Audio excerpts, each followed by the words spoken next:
All right, guys. So at this time, you should already have your notes from your open exercise. You should already have your definition from percent. So one of our things from our CFS is checked off. Now we're going to go into how to convert fractions to decimals and percentages. So here, go ahead and write your main lesson and copy down the table that is in your on your main lesson screen in your self-paced Nearpod. So let's go ahead and get started with this portion of the lesson. So, of course, as we already said once before, if I have a percent,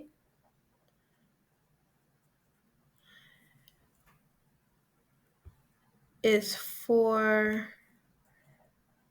per 100. So we know that it can be written as P out of 100. So we know that this is usually a percent and it's going to give us a percentage of a number. However, some other key points that I want you to pay attention to are percents to fractions, fractions to decimals, and decimals to percentages. So here, let's start with 37%.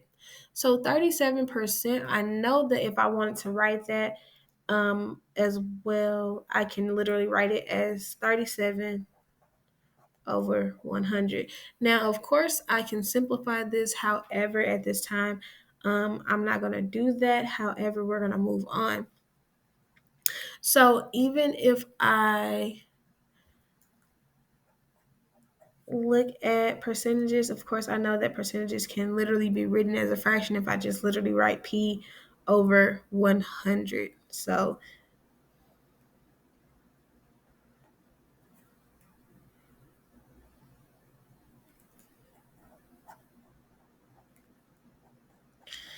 now we're going to talk about fractions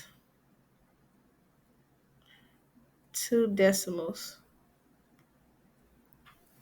And fractions to decimals are fairly simple because we have talked about those plenty of times over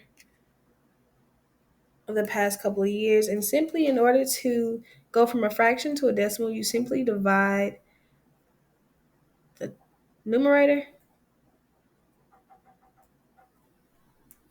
by the denominator.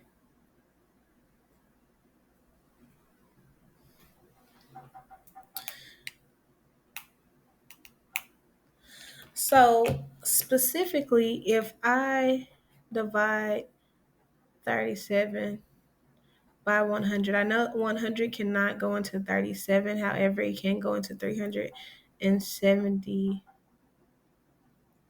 that many times. Bring up your decimal. And of course, as a decimal, that is going to be 0.37.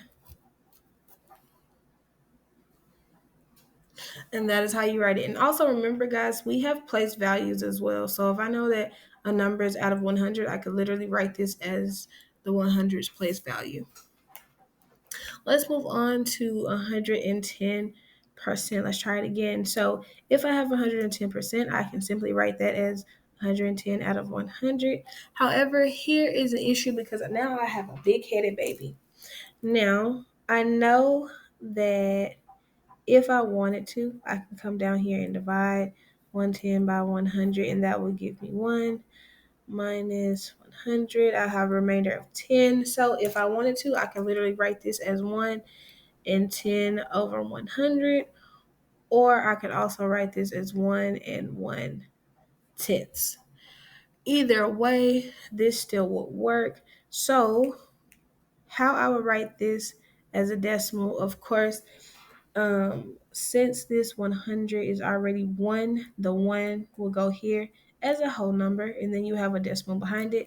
But we need to figure out what is this 10 out of 100. So of course, decimal's place or place value, you know that that is 1.1. Real quick, I'm going to go ahead and show you how I do 4%. So here I have 4 out of 100, which is fairly simple, same difference. But misconception, guys, what we usually tend to do is put 0.40. However, if we're writing 4% as a decimal, it is 0.04.